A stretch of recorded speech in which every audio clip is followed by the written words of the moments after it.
ओम सच्चिदानंद रूपाय विश्वोत्पत्त्यादि Hathaway तापत्रय विनाशाय गोविंदाय नमो नमः।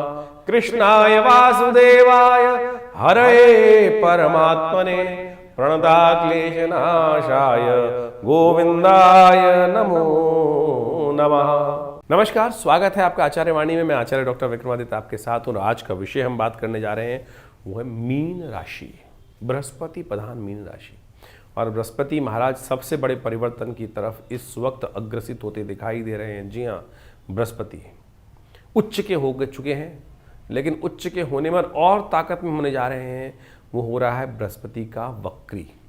जो बृहस्पति जब उच्च के हों उसमें वक्र स्थिति में आ जाएं तो और ताकत में हो जाते हैं। मान के चलें बृहस्पति कुछ नया चमत्कार आपकी राशि के दृष्टिकोण से करने के योग अद्भुत रूप से बनाते दिखाई दे रहे हैं। इस वक्त बहुत बढ़िया स्थिति में बैठे हैं और ऐसे में सब कंट्रोल उन्होंने अपने हाथ में ले रखा है।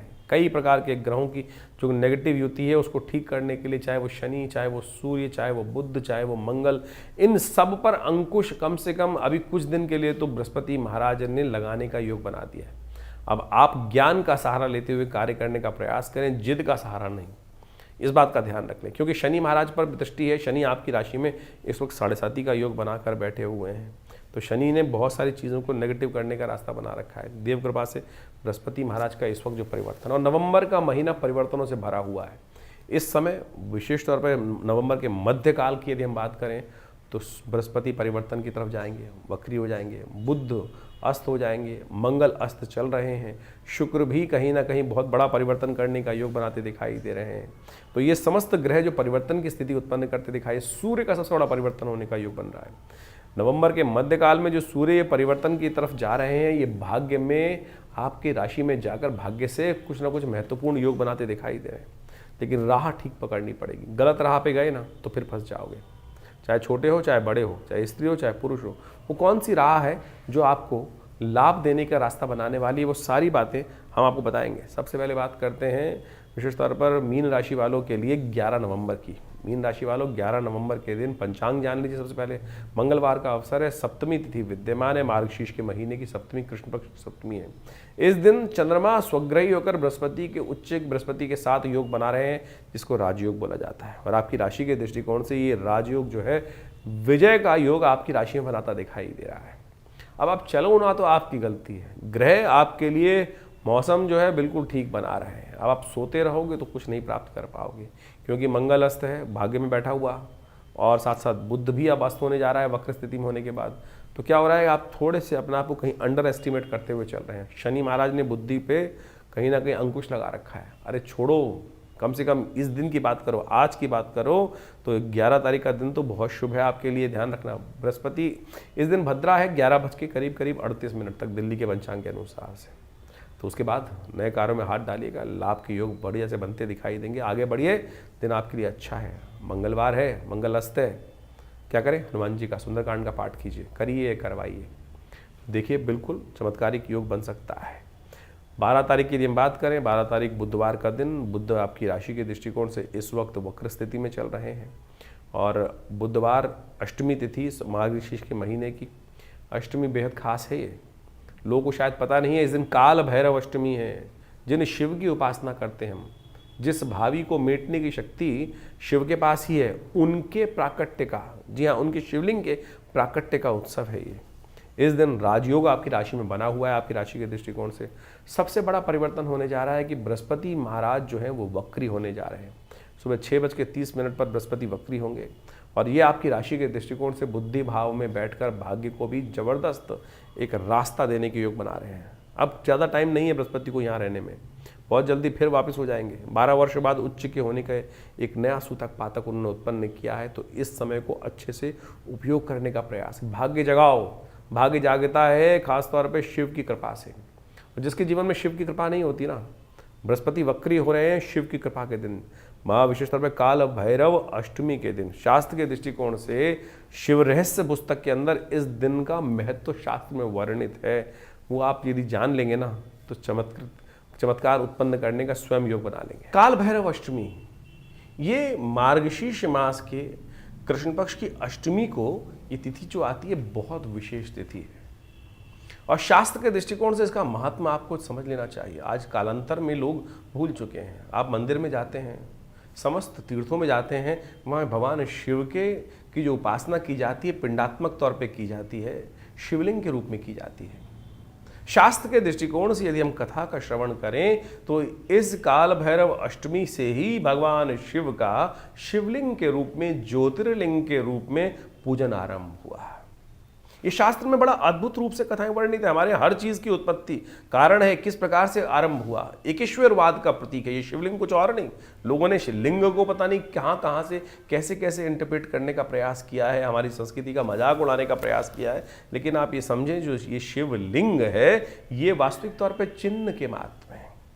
शास्त्र में अद्भुत कथा शिवराज विजय कल्प के अंदर वर्णित है। उस कथा को यदि हम समझें तो वास्तविक तौर पे समझ में आएगा कि क्या ये विशेष तौर पर प्रभाव है इसका शिवलिंग का।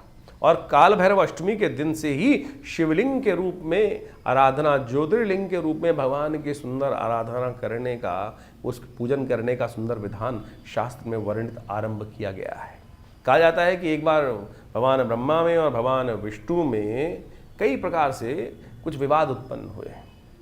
देखिए, संसार है, कथा को विशेष तौर पर मानवीयकरण करके शास्त्रों में उपस्थित किया गया है।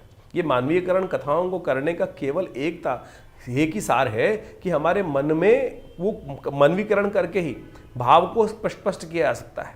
जैसे मेरे मन में, आपके मन में, साधारण व्यक्तियों के मन में भी रोष और अनेक प्रकार के भाव उत्पन्न होते हैं। हमारे ऋषि मुनियों ने उसी भाव को परमात्मा तत्व में रखा है कि जिसकी आराधना मैं करता हूँ वो मेरे जैसा ही तो है, उसमें कोई फर्क थोड़ी है। इसी भाव को वहाँ उपस्थित करने हुए इन कथाओं को वहाँ पर इंगित किया गया है। कई लोग मजाक उड़ाने के तौर पर या अज्ञानतावश अनेक भ्रांतियां उत्पन्न कर लेते हैं, तो भ्रांति ना उत्पन्न करें। कहा जाता है कि एक बार समस्त सप्तऋषि इत्यादि समस्त ऋषिगण भगवान ब्रह्मा की उपासना करने के लिए उपस्थित हुए। भगवान ब्रह्मा की उपासना करते करते बड़ा सुंदर आराधना हुआ। तो ब्रह्मा जी के भी जीवन में भाव उत्पन्न हुआ कि मैं अपनी सृष्टि जो मैंने ये रची है इसका मैं दर्शन करके आता हूँ, कैसी सृष्टि रची है।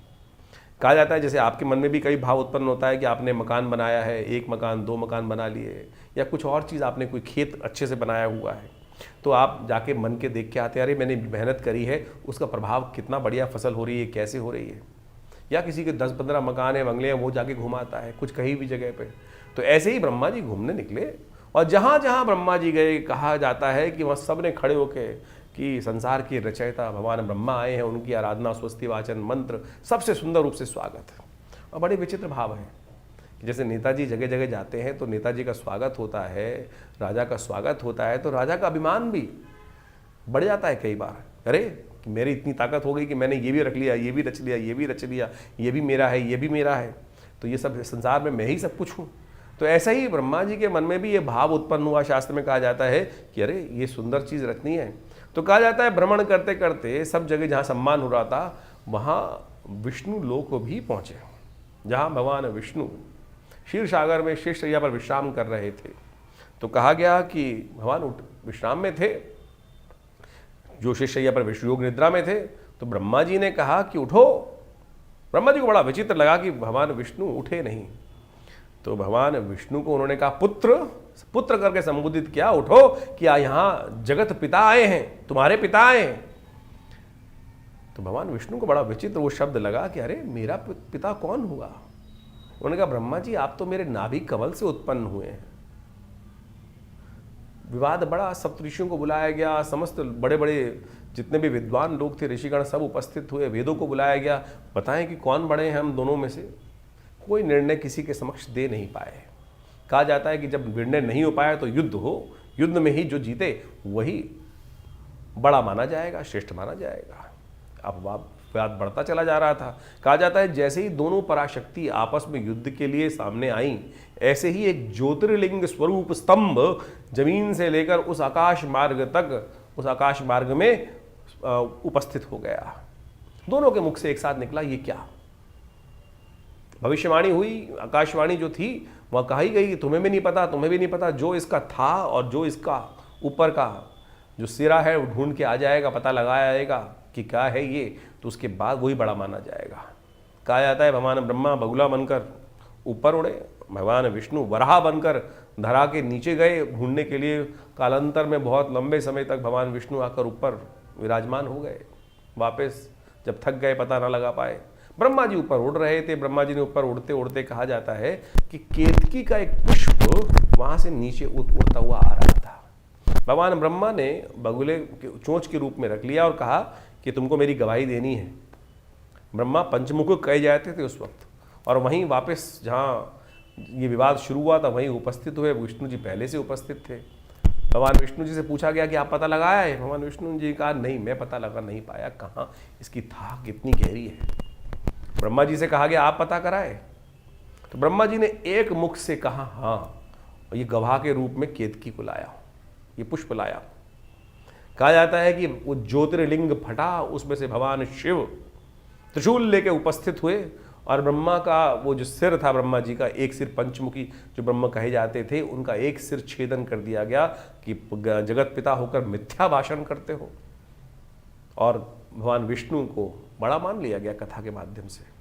तो ये जो ज्योतिर्लिंग था, ये उसी दिन उत्पन्न हुआ, काल भैरव अष्टमी के दिन। जो काल भैरव अष्टमी है, यही ज्योतिर्लिंग जिसमें भगवान शिव त्रिशूल लेके उपस्थित है, शूलपाणी भगवान। तो उस दिन से ज्योतिर्लिंग के स्वरूप में भगवान की उपासना एक ईश्वरवाद के प्रतीक, यानी ईश्वर के आंख नाक मुंह कान, केवल वो ज्योतिर्लिंग स्वरूप, पिंडात्मक स्वरूप भगवान की सुंदर आराधना। आप अनेक अनेक स्थानों पर जाएं, वो पिंड रूप में, समस्त जगहों में पिंड रूप में ही परमात्मा की उपासना की जाती है। आप घर में पंडित जी आते हैं पूजा कराने के लिए, वो ज्योतिर्लिंग के रूप में, वो क्या होता है, गणेश जी को एक पिंड के रूप में स्थापित कर लेते हैं। और जगह आप वैष्णो देवी भी जाएं तो वहाँ भी भगवती का जो वास्तविक स्वरूप 3 पिंडियाँ ही हैं।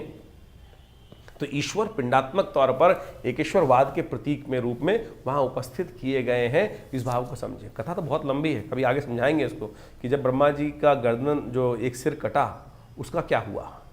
वो ब्रह्म हत्या के रूप में भगवान शिव के हाथ में चिपट गया था, क्योंकि ये संसार का, सृष्टि का नियम है कि कोई भी अपराध मुक्त नहीं हो सकता। ऐसे ही आपने कुछ कर दिया तो आप परमात्मा हैं, सृष्टि के रचयिता हैं, सर्वशक्तिमान हैं, लेकिन तब भी आपको प्रायश्चित करना पड़ेगा। कहा जाता है उस ब्रह्म हत्या को लेकर संसार भर में भ्रमण किया कि कैसे ये ब्रह्म हत्या प्रायश्चित के तौर पर छूटे। कहा जाता है कपाल मोचन तीर्थ में जाकर भगवान ने जब स्नान किया, तब जाकर वो ब्रह्म हत्या भगवान के हाथ से छूटी। तो यानी शास्त्र में प्रमाणित ये तौर पर विद्यमान है। तो आप इन कथाओं के माध्यम से सत्य को समझने का प्रयास करें। तो ये जो काल भैरव अष्टमी है, इस दिन आनंद भाव से भगवान का सुंदर पूजन करें, रुद्राभिषेक करें, भगवान शिव की आराधना करें, ओम नमः शिवाय का पाठ करें, जो हो सके तो रुद्र सूक्त के द्वारा या विशिष्ट रुद्र अष्टाध्यायी के द्वारा भगवान का अभिषेक करें। तो हमने विवेकानंद योगाश्रम में इस दिन बड़े व्यापक रूप से बड़ा कार्यक्रम रखा है। काल भैरव अष्टमी का, काल भैरव जयंती के दिन रुद्राभिषेक रहेगा, भगवान की आराधना रहेगी, ध्यान साधना रहेगी, कथा रहेंगी। तो आप सब भी उस कार्यक्रम में सम्मिलित होने के लिए सादर आमंत्रित हैं। आइए हमारे साथ बैठ के यज्ञ करें, भगवान हमारे साथ बैठकर भगवान का रुद्राभिषेक करें। अपने नाम से भी करा सकते हैं, उसके लिए व्यवस्था आश्रम पे विद्यमान की गई है। मीन राशि वालों को जान लेना चाहिए कि 13 नवंबर का दिन उनके लिए क्या लेके आया है। सबसे पहले बात करते हैं पंचांग की। बृहस्पतिवार का अवसर है और उस दिन नौमी तिथि है, मार्गशीर्ष महीने के कृष्ण पक्ष की नौमी तिथि है। और ग्रह गणना आपकी राशि के दृष्टिकोण से जो योग बना रही है, उसको आप समझ लें किस प्रकार का है। थोड़ा स्वास्थ्य का ध्यान रखना पड़ेगा, चीज़ों को खास तौर पे ध्यान रखें। कहीं ना कहीं गलत स्टेप जो है, कहीं ना कहीं इन्फेक्शन लग सकता है, बीमारी बढ़ सकती है, इस बात का ध्यान रखते हुए कार्य करना है। अब कहीं ना कहीं जो भी है बहुत ज़्यादा सावधानी बरतें। पॉल्यूशन बढ़ रहा है या बहुत सारी और चीज़ें बढ़ रही हैं, स्वास्थ्य के लिए का ध्यान, प्रथम सुख निरोगी का है, इस बात का ध्यान रखते हुए कार्य करने की ज़रूरत है। तो इस बात का ग्रह दिखा रहे हैं कि कुछ खर्चे अधिक होने के योग बन सकते हैं। अननेसेसरी की वार्ता, अननेसेसरी की बात, मन जो है वो कहीं ना कहीं उड़ता हुआ दिखाई दे रहा है। और उड़ता हुआ बात जो होती है ना, मन जो भाव कि ये भी हो, ऐसा भी हो, ऐसा भी हो, ऐसा भी हो, थोड़ा ज़मीन पे आइए, ज़मीन पे रह के सोचने का प्रयास कीजिए। मन को कहीं ना कहीं बिना सिर, जो क्या होता है ना, सिर कटा व्यक्ति जो होता है, कहीं ना कहीं जैसे केतु है, केतु के साथ में चंद्रमा जाके विराजमान हो गए हैं। वो क्या है कि भावों को ऐसे उड़ा रहे हैं जो विशेष तौर पर सिर है नहीं, कहीं ना कहीं इधर से उधर भटकते फिर रहे हैं। तो बिना सिर पैर की बातें करना ठीक नहीं होगा, इस बात का ध्यान रखते हुए कार्य करने की ज़रूरत है। बृहस्पति वक्री हैं, ताकत में हैं, और बेलगाम ना होइएगा, इस बात का ध्यान रखते हुए कार्य कर लेंगे तो अच्छा रहेगा। थोड़ा सा हल्दी का टीका माथे पे लगाइए, गुरुजन का आशीर्वाद लीजिए, उनके सानिध्य में रह के, खुद की एडवाइस नहीं, बड़े बूढ़ों की एडवाइस लेकर कार्य करना प्रयास कीजिए, वो आपके लिए अच्छा रहेगा। 14 तारीख के दिन शुक्रवार का दिन है उस दिन। और मीन राशि वालों के लिए ग्रह गणना क्या कह रही है वो जान लीजिए। मार्गशीर्ष मास के कृष्ण पक्ष की दशमी तिथि इस दिन विद्यमान है। ग्रहों ने विशेष परिवर्तन की चाल चली है। सबसे बड़ा परिवर्तन तो ये होने जा रहा है कि बुध इस दिन आपकी राशि के दृष्टिकोण से जहां बैठे हैं, भाग्य में बैठे हैं, अस्त होने जा रहे हैं। अस्त बुद्ध का होना, एक सबसे बात ध्यान लीजिए, सांसारिक बुद्धि जो है वो कहीं सही रूप से साथ देने का काम छोड़ देगी, ध्यान रखते हुए कार्य कीजिएगा। इस दिन मंगल भी अस्त है भाग्य में चलते हुए, और साथ साथ बुद्ध का अस्त होना आने वाले कुछ दिनों में आपके लिए आवश्यकता पड़ेगी। केवल बृहस्पति के सहारे हो आप इन दिनों, आपकी स्वयं की बुद्धि, सांसारिक बुद्धि जो है वो कहीं ना कहीं सही समय, पराक्रम करने में भी थोड़ा इनिशिएट लेने में कमी आने के योग बनते दिखाई दे रहे हैं। तो आपको ध्यान रखना पड़ेगा कि उठो जागो चलो, लगातार वो व्यक्ति चाहिए जो नॉकिंग करते रहे आपके लिए। तो आपको हम वही नॉकिंग करने का प्रयास कर रहे हैं कि भाई ग्रह हल्के हैं लेकिन फिर भी आप बहुत कुछ बलशाली है, क्योंकि बृहस्पति आपके सपोर्ट में है, तो उसको ठीक करते हुए कार्य करने का आपको प्रयास करना चाहिए। भद्रा है इस दिन, ध्यान रखिएगा, जो 12 बजे से आरंभ होगी और करीब रात्रि तक रहेगी। तो जो भी बड़े काम, महत्वपूर्ण कार्य करने हो 12 बजे से पहले पहले, दोपहर के 12 बजे से पहले पहले करने का प्रयास कीजिए। बुध अस्त होने के कारण से थोड़ा सा बुध को शक्ति देने की ज़रूरत है। शुक्रवार के दिन ये ग्रहों का योग बन रहा है और ऐसे में बुध की शक्ति को बढ़ाने के लिए अच्छा होता है कि हमको गौशाला में पालक इत्यादि का दान, गौ सेवा करने का कार्य करना चाहिए। और हरी चीज़ें, हरी सब्जी इत्यादि हैं जो गाय को डालने का प्रयास कर सकते हैं। इसके साथ और भी बहुत सारी चीज़ें हैं जो आप बुध को बढ़ाने का कार्य कर सकते हैं। गणेश जी के मंदिर में जाकर उनको पीले पुष्प अर्पित करना, ओम गंगणाधिपतये नमः इस मंत्र का जप करना, ये सब करके आप लाभ ले सकते हैं। 15 तारीख का दिन विशेष तौर पे मीन राशि वालों के लिए, ग्रहों के लिए बहुत विशेष परिवर्तन की सूचना लेकर आता दिखाई दे रहा है। इस दिन ग्रहों की परिवर्तन की स्थिति ऐसी होगी कि नया विजन आपको प्राप्त होने का योग बन सकता है। तो मीन राशि वालों, शनिवार का अवसर, एकादशी तिथि उस दिन, मार्गशीर्ष मास के कृष्ण पक्ष की एकादशी, जिसको उत्पन्ना एकादशी कहा जाता है। ग्रहों ने परिवर्तन की एक ऐसी चाल चली है इस दिन जो आपके अंदर एनर्जी लेवल को कई गुना अधिक बढ़ाती दिखाई दे रही है। क्लियर विजन प्राप्त होता दिखाई दे रहा है। जो आपका दिमागी जो विचार है वो बहुत सारे इंट्यूशन पावर को जनरेट करता दिखाई देगा। बहुत सारे जो विचार है आपको पूर्वाभास होने की स्थिति इन दिनों बनती दिखाई दे रही। भगवान की कृपा चाहिए, स्थितियों को बदलने के लिए, लाभ लेने के लिए भगवान की कृपा हो जाए ना तो बहुत अच्छी होती है। बड़े बड़े लोग भगवान की कृपा प्राप्त करने के लिए लाहित रहते हैं। कालांतर में एक घटना थी जो इस उत्पन्ना एकादशी की बात को बताती है कि संसार के सबसे बुद्धिमान लोग भी जब कुछ चलती नहीं है अपनी बुद्धि का, कहाँ जाते हैं? भगवान के सहारे के लिए जाते हैं। कथा समझिए, कथा को सुनने से, श्रवण करने से हमारे जो बुद्धि में बहुत सारे गलत तरह के विचार बैठे होते हैं ना, उनको साफ करने का रास्ता मिल जाता है। उत्पन्ना एकादशी उसी क्लियर विजन को प्राप्त करने का रास्ता आपको देगी। उत्पन्ना एकादशी भी शास्त्र में एक अद्भुत प्रसंग लेकर उपस्थित होती है। भविष्योत्तर जो शास्त्र है वहां पर एक दिव्य कथा उपस्थित है कि उत्पन्ना एकादशी का नाम उत्पन्ना एकादशी क्यों पड़ा। कहा जाता है कालांतर में एक मुर नाम का राक्षस था। उसने संसार को भयग्रस्त कर रखा था और पूरा संसार उसे त्राहिमाम था। कहा जाता है कि देवता और ऋषिगण भी त्रस्त थे उसके आतंक से। तो वो सब के सब भगवान शंकर की आराधना में गए और भगवान शंकर ने उनको कहा कि गरुड़ध्वज भगवान का ध्यान करो, उनके पास जाओ, वही इसका कोई रास्ता निकाल सकते हैं। और जब वो समस्त लोग, जितने भी ऋषिगण देवतागण थे, अपनी प्रार्थना को लेकर भगवान विष्णु के समक्ष उपस्थित होते हैं, तो कहा जाता है भगवान विष्णु चिंतन कर कर ध्यान करते हैं तो उनके शरीर से एक देवी उपस्थित होती हैं। और वही देवी जो हैं वो बड़ा दिव्य रूप भगवान के शरीर से स्वयं उत्पन्न हुई है, मानस से उत्पन्न हुई है, तो कहा जाता है बड़ा दिव्य रूप था। और भगवती का नाम भगवान ने कहा कि हमारे शरीर से उत्पन्न हुई हो, तो उत्पन्ना नाम उनका रखा गया। कहा जाता है उन्हीं उत्पन्ना ने, बड़ा मोहित रूप था। और जब वो उस राक्षस के समक्ष उपस्थित हुई तो उनसे मोहित हो गया वो, और उनसे विवाह करने के लिए हट करने लगा। तब कहा जाए कि युद्ध में जीतो तब विवाह कर सकते हैं। तो जब युद्ध हुआ तो भगवती ने उस मुर नाम के राक्षस का संहार किया। तो उस दिन से ये व्यवस्था आरंभ हुई कि भगवती जो उत्पन्ना नाम से विख्यात हुई, संसार के कष्टों को निवारण करने के लिए। हमारे भी जीवन में हमारी आकांक्षाएं, हमारे मनोमस्तिष्क में विचार जो है वो हमारे शत्रु हैं। और जब इस उत्पन्ना एकादशी पर हम शास्त्र विधि के अनुसार से व्रत रखते हुए भगवान विष्णु का पूजन करते हैं तो कहा जाता है कि उन समस्त रीतियों से क्या होता है कि हमारे मन में बैठे हुए, हमारे जीवन में आए हुए राक्षसों को हमारे उस भगवान की कृपा से ही ये देवी जो हैं वो समाप्त करती हैं और जीवन के कष्टों को दूर करने के योग बनती हैं। शास्त्र के अनुसार से कहा जाता है कि अनेक अनेक कथाएं उपस्थित हुई और इसी भगवती की उपासना करने से, इस एकादशी के दिन उपासना करने से अनेक प्रकार के लोगों ने अपने कष्ट जीवन से दूर किए। एक महादरिद्र व्यक्ति था जिसका नाम कैटभ प्रदेश के अंदर शास्त्र में कथा आती है कि वो महादरिद्र था, उसका नाम सुदामा था। उसने अपनी पत्नी सहित इन्हीं भगवती की उपासना करी भगवान विष्णु के साथ और कहा जाता है कि उसके समस्त कष्ट एकादशी का व्रत करने से, इस प्रकार से कष्ट करने से उसके बहुत से जीवन के कष्ट दूर हुए और भगवती कृपा से, भगवान की कृपा से वो संपूर्ण परिवार के साथ पुत्रवान भी हुआ, संतानवान भी हुआ, लक्ष्मीवान भी हुआ और संतुष्ट हुआ। तो आप भी इस सुंदर एकादशी के दिन भगवान विष्णु का सुंदर पूजन करें और समझें कैसे प्रकार से पूजन किया जाता है। शालिग्राम स्वरूप में भगवान का सुंदर पूजन करें। शालिग्राम शिला आपके घर में विद्यमान होगी। जो गंडकी नदी से निकलते हैं भगवान, उनको विशेष तौर पर पहले गंगा जल से स्नान कराएं, फिर पंचामृत से स्नान कराएं और उसके बाद उस पंचामृत को अलग कर कर ओम नमो नारायणाय, यदि आपको श्री सूक्त के पुरुष सूक्त के मंत्र याद हैं तो उससे पूजन करें तो बहुत अच्छा रहेगा। ओम सहस्रसी रेखा पुरुखा सहस्राक्ष सहस्रपात सभो में ग्वं सर्वतस्पित्वात्र तिष्ठदसांगोलम पुरुख ए वेद ग्वं सर्वम यद्भूतम यच भाव्यम उतामृतत्व से सानो जतन। इस प्रकार से पुरुष सूक्त पूरा, इसके द्वारा षोडशोपचार भगवान का पूजन किया जाता है।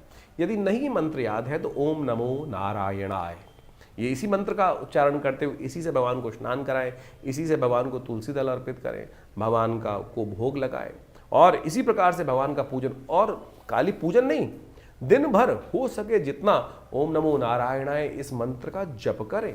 उपवास वास्तविक तौर पे वो हुआ कि जहां तुम वास कर रहे हो वहां से हटो और वहां से अपने आप को उठाओ, तब वास, उपवास, दो शब्द हैं, उप और वास।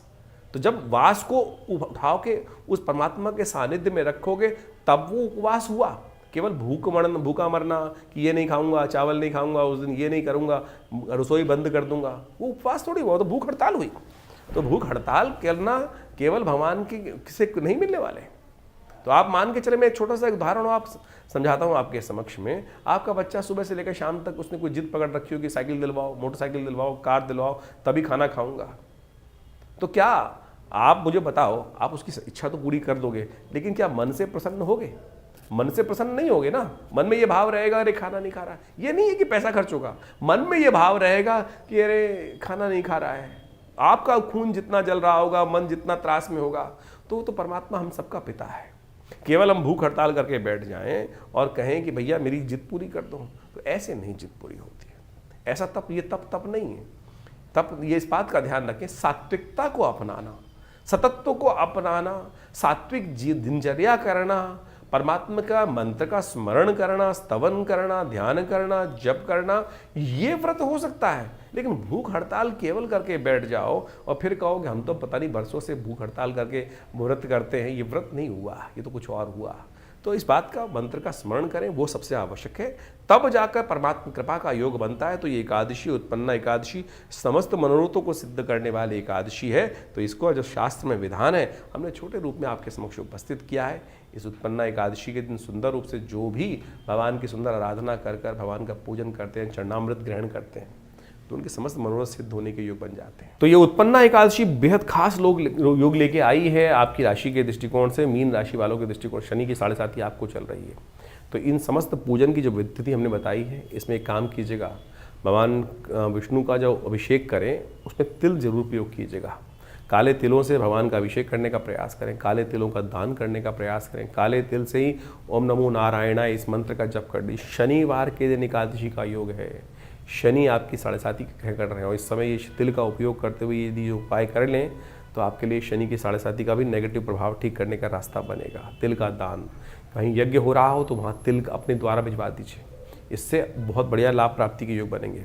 16 तारीख का दिन मीन राशि वालों के लिए गणनाएं जो बता रही हैं वो समझ लीजिए। 16 नवंबर रविवार का अवसर, द्वादशी तिथि विद्यमान है और इस दिन सबसे बड़ा परिवर्तन होने के योग है कि प्रत्यक्ष देवता सूर्य, जिनको प्रत्यक्ष देवता कहा जाता है, जो नित्य प्रति हमारे को दर्शन देने के लिए स्वयं बिना प्रयास के हमारे किसी कार्य के वो स्वयं उपस्थित होते हैं, वो बदलने वाले हैं राशि। आपके भाग्य में जाकर अजीब सा योग बनाने जा रहे हैं, जो आपके लिए खास तौर पर बहुत ध्यान देने वाला रहेगा। आपकी राशि के दृष्टिकोण से आपको समझ लेना चाहिए कि इन दिनों आपकी राशि में जो खेल होने वाला है, आपको हर चीज़ को बड़ी सावधानी के साथ चलने की ज़रूरत है। ये सूर्य का जो परिवर्तन हो रहा है, 1 महीने तक यहाँ ये परिवर्तन रहने के योग बनने वाले हैं। ऐसे में विशेष तौर पर आपकी राशि के दृष्टिकोण से ये ध्यान रखना चाहिए कि आपको अपने नेचर को बहुत बैलेंस होकर चलाने की ज़रूरत है। आपको खास तौर पर ध्यान देने की ज़रूरत है। बहुत ज़्यादा गर्म, एग्रेसिव बहुत ज़्यादा होंगे या बिल्कुल चीज़ों को छोड़ देंगे तो नुकसान आपका पक्का है।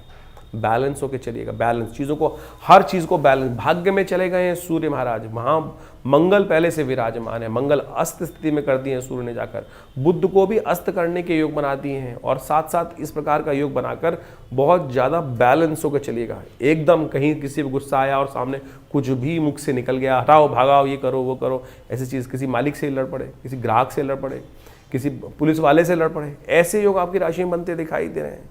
आप पुरुषार्थ गलत तरफ करते दिखाई दे रहे हैं, या किसी व्यक्ति ने आपको गलत तरफ डाल दिया और बेकार के कामों में आप फंस गए। बस ध्यान रखते हुए कार्य करने की ज़रूरत है। ये सूर्य का परिवर्तन विशेष तौर पर मीन राशि वालों के लिए खास तौर पर देखिए 7.5 चल रही है आपकी, ध्यान रखिएगा। और ऐसे में हल्की सी गलती विशेष तौर पर बहुत भारी पड़ सकती है। हो सके तो किसी न किसी रूप में मन को शांत करने के लिए, क्योंकि अभी चंद्रमा भी यहीं पे आगे योग बनाएंगे बीच में कई बार, और ऐसे में बृहस्पति की दृष्टि इन पर पड़ रही है, ये बहुत अच्छी बात है। सूर्य की इन दिनों कम से कम आधे समय तो सूर्य के इस यहाँ काल में बृहस्पति उन पर अपना कहीं ना कहीं पॉजिटिव इफेक्ट डालने के योग बनाएंगे। ऐसे में खास तौर पर आपकी राशि के दृष्टिकोण से आपके लिए अच्छा रहेगा कि कुछ देव स्थलों पर जाकर, कहीं भी किसी मंदिर में, मंदिर भी तीर्थ ही होता है, तीर्थ यात्रा, यदि एक आध बार कहीं तीर्थ यात्रा का सौभाग्य मिल जाए तो अवश्य वहाँ जाके कुछ पूजन पाजन करने का प्रयास कीजिए, या तीर्थ स्थलों पे अपने नाम से कुछ ना कुछ पूजन करवाने का प्रयास कीजिए। ये खास उपाय आपकी राशि के दृष्टिकोण से हम बताने का प्रयास कर रहे हैं, आपके लिए अच्छा होगा, तो आप विशेष तौर पर इसको कार्य करने का प्रयास। दूध का दान, किसी भी तीर्थ स्थल पर जाकर या कहीं भी मंदिर में अपने नाम से थोड़ा दूध, खीर इत्यादि, हो सके तो अगर सामर्थ्य है तो चांदी के बर्तनों का इस्तेमाल करने का प्रयास करें। बहुत सारे लोग कभी कभी ऐसी बातें भी कर देते हैं कि भैया हम तो बहुत गरीब हैं, चांदी। अरे महाराज, शास्त्र में हर चीज़ का वर्णन है। यथाशक्ति यथासंभव जिस प्रकार के उपाय हैं उनको करने का प्रयास कीजिए, आपके लिए अच्छा रहेगा। चंद्रमा से संबंधित जो चीज़ें हो सकती है, चांदी हो गया, दूध हो गया, चावल हो गया, वस्त्र हो गया, इन सब चीज़ों का दान करना आपकी राशि के दृष्टिकोण से बहुत श्रेष्ठ रहेगा। मन से भी कर सकते हैं, मन से श्रमदान करना भी आपकी राशि के दृष्टिकोण से, ये तीर्थ स्थल में, धर्म स्थल में जाकर ये कार्य करना आपके लिए बहुत श्रेष्ठ रहेगा। तो ये उपाय अवश्य करने का प्रयास करें। भाग्य में सूर्य ने जाकर बहुत विचित्र स्थिति बनाई और 1 महीना आपके लिए बहुत संभल कर चलने की ज़रूरत है। संभल कर चलोगे तो बृहस्पति के निर्देशन में चलोगे, ज्ञान के निर्देशन में चलोगे तो बहुत बढ़िया होगा। लेकिन शनि का ध्यान रखना भैया, शनि आपको बहुत अड़ियल बना रहा है, किस्मत को बंद करने के लिए बैठा हुआ है, लाभ को बंद करने के लिए बैठा हुआ है। कोई सही बात आपको बताने का प्रयास करेगा मीन राशि वालों के लिए, उसी के पीछे डंडा लेके लग जाएंगे आप। ऐसा योग आपकी राशि में बनता दिखाई दे रहा है। तो इस चीज़ को ध्यान रखते हुए, समझते हुए कार्य करोगे तो बहुत अच्छा रहेगा आपके लिए। सूर्य के बहुत सारे उपाय हैं, सूर्य को जल दीजिए, और भी बहुत सारे उपाय समझ लीजिए। ये वृश्चिक संक्रांति, वृश्चिक राशि में सूर्य जब जाते हैं तो मंगल की राशि में सूर्य स्थापित हो जाते हैं और ये पूरा अद्भुत योग बनता है। संक्रांति का पुण्य, देखिए सूर्य जो है ना, एक बात समझ लीजिए कि प्रत्यक्ष देवता है। हमारे यहाँ भगवान सूर्य को सूर्य नारायण के रूप में ही उपस्थित किया गया है। भगवान साक्षात समस्त मनोरथों को सिद्ध करने वाले हैं और इनकी अद्भुत जीवनी शक्ति को संसार चलता ही सूर्य के कारण से। सूर्य ना हो तो संसार में जीवन की परिकल्पना करना ही असंभव हो ही नहीं सकता। इसीलिए शास्त्रों में कहा गया है कि भगवान सूर्य को प्रत्यक्ष रूप से दर्शन देते ही हैं वो नित्य प्रति, और उनको हम अपने लिए जो जल चढ़ाते हैं ना, वो अपने लिए चढ़ाते हैं। शास्त्र के अनुसार से विधान है कि भगवान सूर्य का दर्शन करने से तो बहुत अद्भुत प्रकार से कल्याण के योग बनते हैं। हमारे यहाँ अनादिकाल से एक परंपरा बना दी गई कि सूर्य उठो, स्नान करो, स्नान करने के बाद भगवान सूर्य को जल दो। आज वेस्टर्न साइंटिस्ट जो है इस पर रिसर्च करके ला रहे हैं और उसको बताने का प्रयास कर रहे हैं कि सूर्य की रोशनी में से जो सूर्य की रोशनी होती है उसमें से ऐसी किरणें निकलती हैं जो आपके अंदर जीवन जीवनी शक्ति को संचार करती हैं। बहुत सारे विटामिन, अद्भुत प्रकार के विटामिन जो हैं, आज सूर्य स्नान करने की परंपरा बना दी जाती है। और हमारे ऋषि मुनि ने तो अनादिकाल से सुंदर व्यवस्था को समझकर उसके विधान को शास्त्र में उपस्थित किया, लेकिन बस ज्योतिष को गाली देनी है लोगों को। ज्योतिष के में जो कार्य किया जाता है, सनातन पद्धति में जो कार्य किए जाते हैं वो गलत है। लेकिन बाहर विदेश में जाकर लोग नंगे होकर कपड़े उतार कर सनबास्किंग कर लें, वो उनको साइंटिफिक लगता है। लेकिन भारतीय संस्कृति में ऋषि मुनि ने कहा कि सुबह उठकर भगवान सूर्य की रोशनी में घूमो, उनका दर्शन करो, उनके तेज को ग्रहण करने का प्रयास करो, वो गलत हो गया। ज्योतिष ने तो एक एक चीज को, भारतीय संस्कृति के विज्ञानों ने तो एक एक चीज को बहुत वृहत चीज तरीके से समझा और उसको परिष्कृत किया। सूर्य को जल देते हैं ना, तो एक जर्मन साइंटिस्ट है, हेल्थ मैगजीन में ये आर्टिकल छपा है, छोटी मोटी मैगजीन नहीं, यानी इंग्लैंड से छपने वाली हेल्थ मैगजीन में इस साइंटिफिक एक्सपेरिमेंट को दिया गया है कि भगवान सूर्य को जो जल में खड़े होकर एक्चुअल उसने, मतलब हमारे यहाँ जो विधान लिखा है वो एक वेस्टर्न साइंटिस्ट, जर्मन का साइंटिस्ट उसको बता रहा है कि एक योगी जो जल में खड़े होकर, यानी कटी तक का स्नान वाले जल में खड़े होकर, फिर भगवान सूर्य को सिर के ऊपर से जो जल ऊपर करता है और उस जल में से जो छन्नी बन जाती है, सामने जो एक मिरर बन जाता है, उसमें से छनकर जो रोशनी शरीर पर पड़ती है वो जीवनी शक्ति का संचार करती है। तो सोचें, इस विज्ञान को हम लोग मानने को तैयार नहीं है, लेकिन वेस्ट की तरफ से बहुत सारे लोग कह रहे हैं। और हमारे यहाँ के कम्युनिस्ट, हमारे यहाँ के धर्म विरोधी लोग जो हैं, वो आपके मन में बाल्यकाल से ही ऐसी ऐसी कथाओं को उपस्थित कर देते हैं कि जो आपके मनोमस्तिष्क में बचपन से तह लगाकर इस बात को कर देते हैं कि जो हमारे ऋषि मुनि ने बताया है वो गलत है। तो ये जो वृश्चिक संक्रांति होने जा रही है, सूर्य वृश्चिक राशि में प्रवेश कर रहे हैं, उसका आपने महत्व तो समझ ही लिया आपकी राशि के दृष्टिकोण से, लेकिन उस दिन दान पुण्य का भी बहुत महत्व है। भविष्य पुराण के अनुसार से, स्कंद पुराण के अनुसार से, मत्स्य पुराण के अनुसार से, यानी एक नहीं, बहुत सारे शास्त्र के दृष्टिकोण से इस संक्रांति का अद्भुत महत्व कहा गया है।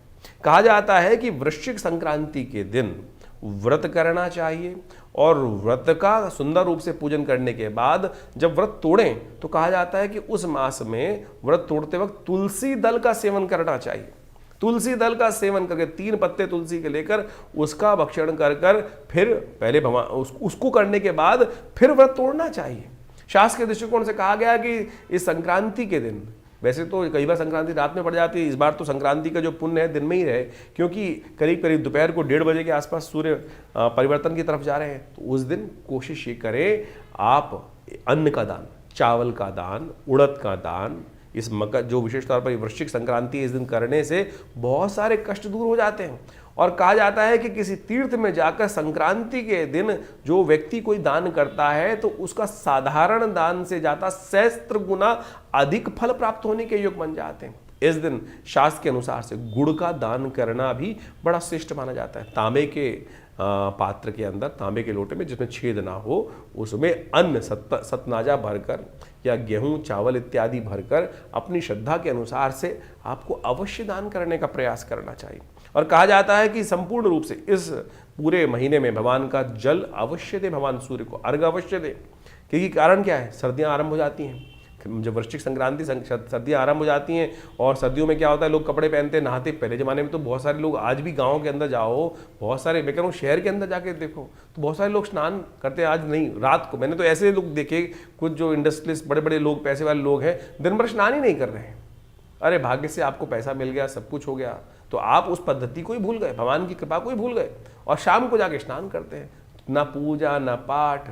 और कई बार मेरे पास भी आते हैं इस प्रकार के लोग, बोले पंडित जी हमारे लिए करा दीजिए। क्या कराएं, किसके लिए, क्या होगा इस करने से, क्या कुछ लाभ प्राप्त होगा? ऐसे व्यक्ति के लिए तो केवल धन खर्च करने का माध्यम हो गया, उसको कुछ नहीं मिलने वाला इस प्रकार के क्रियाकलापों करने से कि खुद वो नहा भी नहीं रहे, भगवान का नाम भी नहीं ले रहे, सुबह नहाते नहीं, दोपहर के बाद शाम को जाके स्नान करने की बात सोचते हैं। क्या पूजा, क्या पाठ? तो आप श्रद्धा के साथ विश्वास करते हुए पद्धति को अपनाइए। तो कहा जाता है कि इस दिन, जो संक्रांति के दिन, जूते का, छाते का, चप्पल का और साथ साथ वस्त्रों का, सूती वस्त्रों का दान, ऊनी वस्त्रों का दान, अन्न का दान, कलश भरे हुए जो कलश, जो तांबे के कलश हैं, उनको अन्न से भरकर दान करने से बहुत जीवन में सहस्त्र गुना अधिक लाभ प्राप्ति के योग बन जाते हैं। तो सूर्य का प्रभाव आपकी राशि के दृष्टिकोण से जो भी हो रहा है उसको आपने समझा और उसके अनुसार से जो ये उपाय वर्णित हैं यानी करें, तो भगवान आदित्य हृदय स्तोत्र का, भगवान सूर्य का आदित्य हृदय स्तोत्र, जिसको अगस्त मुनि ने स्वयं विजय के लिए, रावण पर विजय प्राप्त करने के लिए भगवान को प्रदत्त किया था, उसका जप। यदि वो नहीं हो रहा है तो एक मंत्र बता देते हैं, ओम घृणी सूर्य आदित्याय नमः, ओम घृणी सूर्य आदित्याय नमः, इस मंत्र का जप करें। और उनका एक बीज मंत्र है, ओम ह्रांग ह्रीं रौंग से सूर्याय नमः, भास्कराय नमः, दिवाकराय नमः। तो इस प्रकार से जो भी मंत्र आपको याद हो उसको कर सकते हैं। नहीं तो गायत्री मंत्र मानसिक तौर पर स्तवन करते हुए भगवान सूर्य को अर्घ अवश्य दें। ये छोटे से प्रयोग हैं, इनको नित्यप्रति करें। और हो सके तो इस पूरे महीने आपकी राशि के दृष्टिकोण सबसे श्रेष्ठ रहेगा कि वृश्चिक के अंदर गुड़ का दान अवश्य करने का प्रयास करें। एक ढीली गुड़ देकर अरे गौशाला में दे दो, गरीब ब्राह्मण को दे दो, मंदिर में रखाओ, बहुत तरीके हैं। तो ये करिए, आपके कष्ट दूर होने के अद्भुत योग बनेंगे। तिल की ओट पहाड़ है, कोई बहुत बड़ा क्रियाकलाप करने की जरूरत नहीं है, छोटे से विधान को करिए, ठीक होगा, आपकी समस्याएं ठीक होने के योग बन जाएंगे। तो मीन राशि वालों के लिए 17 नवंबर का दिन क्या खास लेकर आया है, जान लीजिए। बहुत खास दिन है 17 नवंबर का दिन। वर्ष में शायद 1-2 बार ही आता है जिस प्रकार का योग बना रहा है। सोमवार का अवसर है, मार्गशीर्ष का महीना चल रहा है और ऐसे में त्रयोदशी योग होने के कारण से सोम प्रदोष का योग बन गया है। इस दिन ग्रहों की परिवर्तन की चाल जो आपकी राशि में बनी हुई है, इस बात का ध्यान रखें कि ये दिखाती है कि आधा दिन तो आपके लिए बेस्ट रहने वाला है। बहुत बढ़िया योग बना के लाया है, बहुत सारी चीज़ों को आपकी करने की हिम्मत रहेगी। सूर्य उदय से लेकर आप यदि बात करें मध्याह्न काल तक का, तो समय ऐसा है कि बहुत सारी एनर्जी बहुत अच्छी होगी। और जैसे ही सूर्य मध्याह्न काल से बाहर जाएगा, बाद में योग बनेंगे, तो ऐसे में उस समय थोड़ा सा मनोमस्तिष्क में ऐसा होगा कि क्या करें जीवन जी कर, किस प्रकार से क्यों करें, किस लिए पैसे कमाएं, कैसा, यानी ऐसा वीतरागिता मन मस्तिष्क को परेशान करती हुई दिखाई देगी। ध्यान रखिएगा, ये बात ऐसे है, जब संसार में हो तो संसार की तरह कार्य करने का प्रयास करो, सन्यासी हो तो सन्यासी की तरह सोचने का प्रयास करो। घर परिवार में रहते हुए भी मन में थोड़ा सा वीतरागिता, सन्यास की भाव जागते दिखाई दे रहे हैं। ग्रह का प्रभाव है, चिंता ना करें। इस दिन विशेष तौर पर आपको लाभ लेने का प्रयास करना चाहिए, स्वास्थ्य के दृष्टिकोण से परिवर्तन करने का प्रयास करना चाहिए। ये ग्रह आपको विशेष तौर पर बता रहा है कि इस दिन सोम प्रदोष है। भगवान शंकर का शाम को अभिषेक अवश्य करने का प्रयास करें। शनि भी खराब चल रहे हैं आपके इन दिनों, कहीं ना कहीं थोड़ा सा आप यदि ऐसे इमोशनल फैक्टर रहेंगे ना, तो बनी बनाई ऑफर क्या होता है, कई बार हाथ से निकल जाती है। तो भगवान शंकर की कृपा से उपाय करने का प्रयास करें। प्रदोष काल में शाम को तिल युक्त दूध से भगवान का अभिषेक करने का प्रयास करें, या जल युक्त जल में थोड़ा सा तिल डाल दीजिए, काले तिल, उससे भगवान का अभिषेक करने का प्रयास करें। शाम के समय प्रदोष काल में यदि ये उपाय कर लिया जाए तो वर्ष में एक दिन ऐसा आता है जब सोम प्रदोष योग बनता है, 1-2 बार बनता है मुश्किल से, तो अभी बन के आया मार्गशीर्ष के महीने में, तो बहुत श्रेष्ठ है। तो ऐसे में ये उपाय करने का प्रयास कीजिए, कल्याण होगा, ईश्वरी कृपा से कष्ट दूर होने के योग बन जाएंगे। 18 तारीख के लिए हम बात करें तो उस दिन मीन राशि वालों के लिए ग्रह गणना क्या कुछ परिवर्तन का योग बना रही है वो भी जान लीजिए। इस दिन मंगलवार का अवसर है और साथ साथ इस दिन त्रयोदशी थोड़ी सी बड़ी हुई है, चतुर्दशी के साथ संयुक्त रूप से योग बनाती दिखाई दे रही है। शुक्र ग्रह बहुत विशेष परिवर्तन का योग बनाता दिखाई दे रहा है। शुक्र ग्रह जो है वो बृहस्पति के नक्षत्र विशाखा नक्षत्र में प्रवेश करेगा और ये बृहस्पति के नक्षत्र में प्रवेश करने के बाद आपके लिए कहीं ना कहीं स्थितियों को बढ़िया अच्छा करने के योग बना सकता है। शुक्र और बृहस्पति दोनों के दोनों ज्ञान के देवता हैं, दोनों का कहीं ना कहीं एक साथ एकत्व प्राप्त होना कहीं ना कहीं बुद्धि को सार को सही करता दिखाई दे रहा है। देखिए इन दिनों शुक्र भी अस्त चल, बुध भी अस्त चल रहे हैं, सूर्य ने मंगल को भी अस्त कर दिया है और साथ साथ आपकी राशि के दृष्टिकोण से भी देखा जाए तो और भी बड़ा परिवर्तन के योग बनते दिखाई दे रहे हैं। और एक बात ध्यान रखें, आज हर चीज़ को तराजू से तोलने की बात मन में आती दिखाई दे रही है। क्या ये रिलेशन मेरे लिए अच्छा है, क्या ये दोस्ती मेरे लिए अच्छी है, या इस संसार ने क्या मेरे लिए अच्छा किया जो मैं अच्छा करूं, ऐसे ऐसे भाव मन को परेशान करते दिखाई, यानी बिना सिर पैर की बातें मनोमस्तिष्क विचार में आने वाले 2-3 दिन आपको परेशान करती दिखाई दे रही है। और ये क्या हो रहा है, ये आपको पुरुषार्थ करने से रोकेंगे। तो मंगल को ताकत दीजिए, हनुमान जी का दिन है, हनुमान जी के लिए सुंदर रूप से पाठ करने का प्रयास करें, हनुमान चालीसा का पाठ करें, सामर्थ्य हो तो सवामनी का भोग लगाने का प्रयास करें, हनुमान जी के मंदिर में जलेबी का भोग लगाने का प्रयास करें।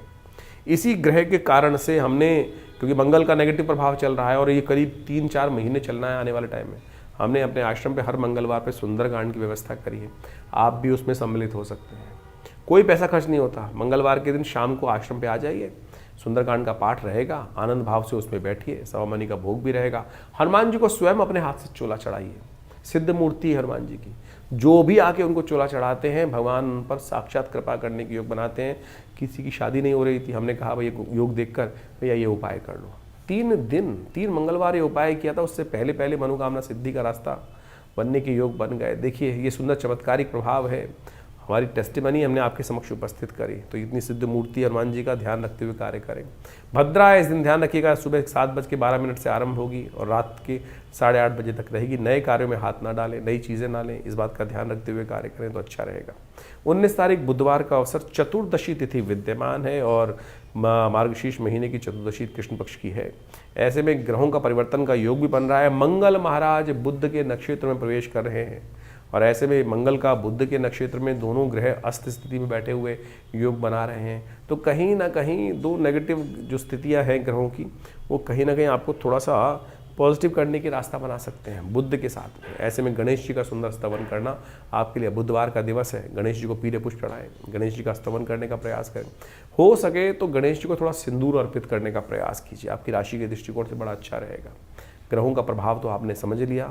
देखिए इस दिन अमावस्या भी बन रही है, पैतृक कार्य अमावस्या है, तो अपने पितरों के निमित्त अवश्य भोजन तर्पण कराना कल्याणकारी रहेगा। बहुत सारे लोगों के मन में प्रश्न होता है कि कहाँ जाके कराएं। कई बार बहुत ऐसी जगह बैठे हैं जो पंडित जी भी नहीं मिल रहे हैं, गऊ का ग्रास निकालने के लिए नहीं मिल रहे हैं, तो हमने आश्रम में व्यवस्था कर रही हुई है, यज्ञ भी होता है, सब कुछ होता है। आप अपने नाम से अपने पितरों के निमित्त ब्राह्मण भोजन, गायत्री का यज्ञ सब करने के लिए व्यवस्थाएं बना सकते हैं।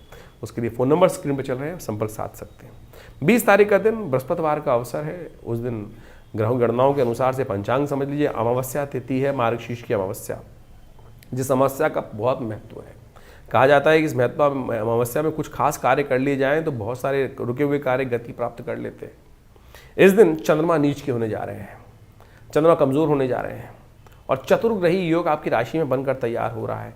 भाग्य में खेल होने जा रहा है बड़ा विचित्र प्रकार का। भाग्य में 4 ग्रह बैठ गए, भाग्य में 4 ग्रह। गजकेसरी योग जरूर बन रहा है जो आपके लिए बहुत लाभदायक स्थिति, बृहस्पति से ही सब कंट्रोल हो रहा है, लेकिन भाग्य के खेल बड़े विचित्र होते हैं। मंगल अस्त भाग्य में बैठा हुआ, बुध भाग्य में बैठा हुआ अस्त, चंद्रमा कमजोर स्थिति में, सूर्य वहां साथ में बैठे हुए हैं। तो सूर्य का उपाय अवश्य करने का प्रयास कीजिए इस बृहस्पतिवार के दिन, तो आपके लिए कल्याणकारी योग बनेगा। गजकेसरी योग जरूर बना हुआ है, लेकिन फिर भी कहीं ना कहीं द्वंद्वात्मक स्थिति उत्पन्न करता दिखाई दे रहा है। एकदम कहीं ना कहीं गुस्से में आकर बहुत सारी चीज़ें आप कहीं ना कहीं लात मत मार देना, भाग्य सो जाएगा। इस बात का ध्यान रखते हुए कार्य करने की जरूरत है। शांत, जिद नहीं पकड़नी है। बृहस्पति भी वक्री है, तो कहीं ना कहीं बहुत सावधानी के साथ चलने का आपको प्रयास करना चाहिए। अच्छा होगा कि आप अपनी राशि के दृष्टिकोण से इस वक्त बृहस्पति को और ताकत देने का प्रयास कीजिए।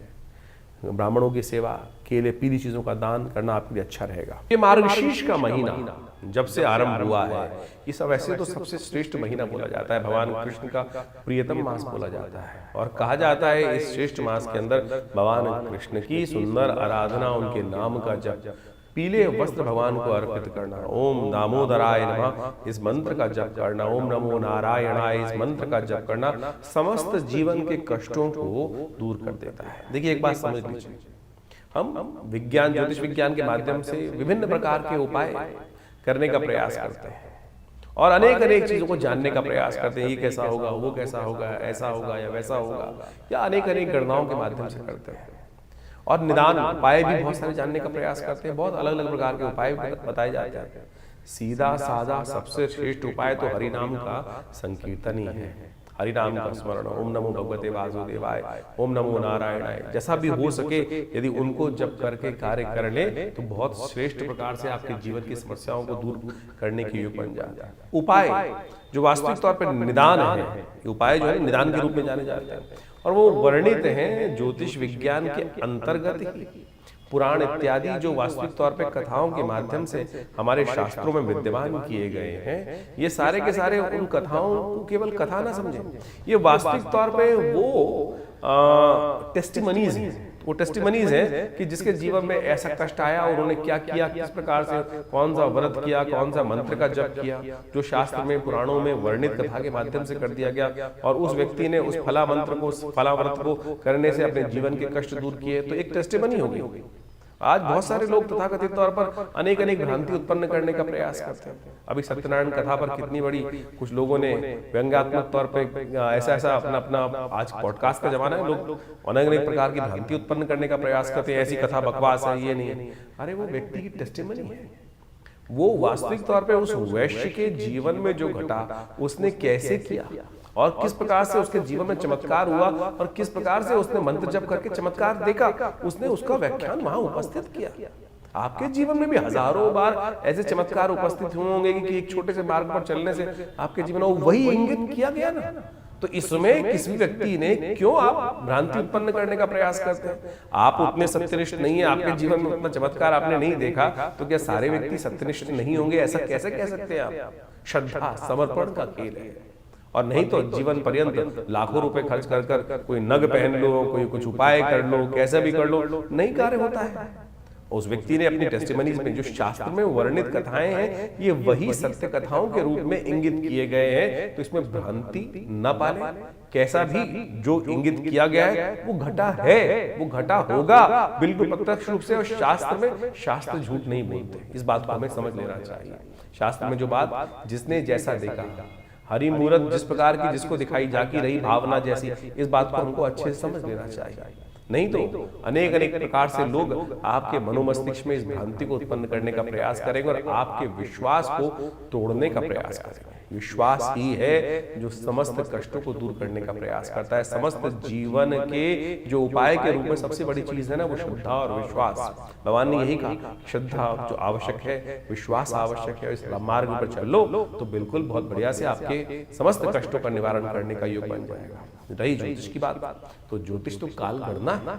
काल गणनाओं के अनुसार से कौन सा ग्रह कब परिवर्तन कहाँ गया, उसका प्रभाव किस प्रकार से हमारे जीवन में पड़ेगा, हमने उसको बृहद रूप से समझने का प्रयास किया। हमारे आचार्यों ने समझने का प्रयास किया और परंपरागत तरीके से ज्योतिषी गण जो है वो वही उसको आपके समक्ष रखते हैं। अभी जैसे इन दिनों ग्रहों का विचित्र परिवर्तन का दौर चल रहा है, नवंबर के मास में मंगल ऐसी स्थिति में पहुंचे हैं कि वो पूरे वर्ष तक आप मान के चले, पूरे करीब करीब मार्च के अगले वर्ष जो आरंभ होगा उसमें 3-4 महीने तक, यानी पहले 3-4 महीने तक अस्त अवस्था में रहेंगे।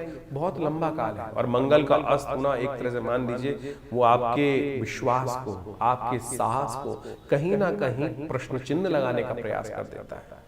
तो सीधी तरह से उसको उपाय जो शास्त्र में वर्णित है, जो हमने आपको बताया है, वो आप अवश्य करने का प्रयास कीजिए। इस नवंबर के मास में तो विभिन्न ग्रह परिवर्तन का योग बना रहे हैं। शनि महाराज उदय होने जा रहे हैं, बृहस्पति वक्र अवस्था में चले जाने वाले हैं अब, क्योंकि जो उच्च के हुए हैं वो कुछ दिन के लिए हुए थे, सिर्फ टेलर दिखाने आए थे। तो ये वक्र बृहस्पति का जो योग बन रहा है उसका प्रभाव आपके जीवन में आपकी राशि के अनुसार से आपने अभी समझा, तो उसको सही समझ के जिसके लिए अच्छा जिस प्रकार का योग बन रहा है या खराब योग बन रहा है, उसको उस प्रकार से उसका उपाय जो शास्त्र में वर्णित है, ज्योतिषविद जो बताते हैं, उसके अनुसार से अवश्य कर लेना चाहिए। नहीं तो क्या होता है कि लोग, बारिश तो हो रही है, जो पिताजी ने कहा छाता लेके चला जा, तो क्या होगा, छाता लेके जाएगा तो बारिश पड़ने से भीग जाएगा, सिर पे बारिश नहीं पड़ेगी सीधी। कुछ है कि जो बोले हम नहीं मानते, भीगने से क्या हो जाएगा, तो शाम को पता चल जाएगा भीगने से क्या हुआ, जुकाम करे हो जाएगा, छींक आनी शुरू हो जाएंगी, ज्यादा खराब हुआ तो बुखार हो जाएगा और कोई इन्फेक्शन हो जाएगा। तो इसलिए बहुत ज्यादा अविश्वास मत कीजिए। सीधा साधा सिद्धांत है जो हमारे ऋषि मुनियों ने समझाया, समझा, हमारे अनुभव प्राप्त किए, जैसे आपके घर के बड़े बुजुर्गों ने जो अनुभव प्राप्त किया वो आपको बताने का प्रयास करते हैं। जो सरल है, जो आगे बढ़ना चाहते हैं, उस विश्वास के साथ, श्रद्धा के साथ समर्पण कर लेते हैं। तो हमारा आपसे अनुरोध है कि भ्रांति में न फंसे। इस संसार में एक से एक बुद्धिमान जीव है और एक से एक महान लोग हैं। तो आप सरल बनकर चीजों को अनुसरण करने का प्रयास करेंगे तो बहुत अच्छा रहेगा। तो ज्योतिष का ये सिद्धांत जो हमने आपके समक्ष रखा है, सरलता से उसको समझकर कार्य करने का प्रयास कीजिए। जो परिवर्तन है क्या प्रभाव उत्पन्न कर रहा है, अब ये गोचर के दृष्टिकोण से जो प्रभाव है वो तो हमने आपको समझाने का प्रयास कर दिया। कई बार लोग प्रश्न लिख के भेजते हैं कि ये तो हमारे पर घट ही नहीं रहा है। अब भाई किसने कैसे जाना, कौन सी जन्मपत्री के दृष्टिकोण से कौन सी राशि आपकी है, आपकी नाम वाली राशि है, लग्न से राशि है, या चंद्र से राशि है। हम मुख्यतः जो टीवी पे जो यहाँ बताते हैं वो चंद्र राशि के दृष्टिकोण से बताते हैं, लेकिन उसके बाद भी ये बात समझने का प्रयास करें कि क्या चंद्र राशि आपकी प्रभावी है भी आपकी कुंडली के अनुसार से या नहीं है। लग्न के अनुसार से ही प्रभाव हो रहा है या कारकांश के अनुसार से प्रभाव हो रहा है, या लग्न पद, उपपद, अनेक पद जो जन्मपत्रियों के सहस्त्रों चार्ट है, सहस्त्रों वो जो चार्ट बनाए जाते हैं, सहस्त्रों रेखाएं खींची जाती हैं, उनमें से कहां आपके साथ मैच होगा वो एक विशेष तौर पर विवेचना का विषय है। तो उन सबको अच्छे से समझकर ही जीवन में उतारने का प्रयास करना चाहिए। ज्योतिष वेग नहीं है, ज्योतिष असत्य नहीं है, ज्योतिष प्रमाणिक है। काल गणनाओं को आज हम वैज्ञानिक जो मॉडर्न वैज्ञानिक है उनसे भी परिष्कृत तौर पर अपने पंचांगों को, अपनी गणनाओं को प्रत्यक्ष रूप से विश्व के समक्ष लाकर दिखाते हैं, दिखाया गया है। तो इसमें कोई भ्रांति न उत्पन्न करने का प्रयास करें। जो कुछ आपके जीवन में समस्याएं चल रही हैं उनको सही से सरल रूप से समझकर आप कार्य करेंगे। लाखों लोग आते हैं, लाखों लोगों ने किया है, तो आप भी क्यों वंचित हो। आइए जुड़िए हमारे विवेकानंद योगाश्रम से। यहाँ नित्य प्रति हर रोज बहुत सारे विभिन्न कार्यक्रम संस्था के माध्यम से चलाए जा रहे हैं। नित्य प्रति 8 घंटे यज्ञ चलता है। भगवती के एक श्री विग्रह, चमत्कारिक श्री विग्रह विद्यमान है, जो करीब करीब आज आज़ादी के टाइम पर, पार्टीशन के टाइम पर भारत में पहुंचा, और उनका दर्शन कर लेने मात्र से भगवती के समस्त कष्टों के दूर होने के अद्भुत योग बन जाते हैं। तो आप आइए और वहां भगवती का दर्शन सुंदर रूप से करने का प्रयास कीजिए। हर रविवार को यज्ञ में सामूहिक तौर पर सब आ सकते हैं। और जब तक ये मंगल अस्त चल रहे हैं, हमने विचार रखा है कि हर मंगलवार पे सुंदरकांड की सुंदर व्यवस्था रहेगी। आप भी अपने नाम से अपने कष्टों को दूर करने के लिए व्यवस्था कर आश्रम में संपर्क साध कर उस यज्ञ में सम्मिलित हो सकते हैं। उसके लिए पूर्ण व्यवस्थाएं हैं। फोन नंबर आपके सामने स्क्रीन पे चल रहे हैं, उन पे जान सकते हैं। और हमने ऐसा देखा है कि मनोकामना सिद्धि मंदिर जो आश्रम में विद्यमान है, भगवती का श्री विग्रह विद्यमान है, हनुमान जी का चमत्कारिक श्री विग्रह विद्यमान है। और हमने स्वयं देखा कि जिन लोगों ने वहां पर आकर, विवाह नहीं हो रहा था, बिल्कुल आके चोला चढ़ाया हनुमान जी को कुछ दिन और वो चमत्कार उपस्थित हुआ। ऐसी ऐसी टेस्टिमनीज हमारे पास अवेलेबल हैं कि आप समझो कि बिल्कुल शादी होने का योग नहीं था, लड़की आई, उसने 2 मंगलवार हनुमान जी को चोला चढ़ाया था और तीसरे मंगलवार से पहले हमको बताया उसने आके कि हमारा रिश्ता पक्का होने के योग बन गए। तो ऐसे एक नहीं, लाखों एग्जाम्पल्स हैं कि जो चमत्कारिक स्थिति घरों में परिवर्तन होने का योग बना है। तो इसलिए विश्वास रखिए, परिवर्तन होता है। आपका दृढ़ संकल्प, दृढ़ विश्वास चाहिए, चमत्कार की कमी नहीं।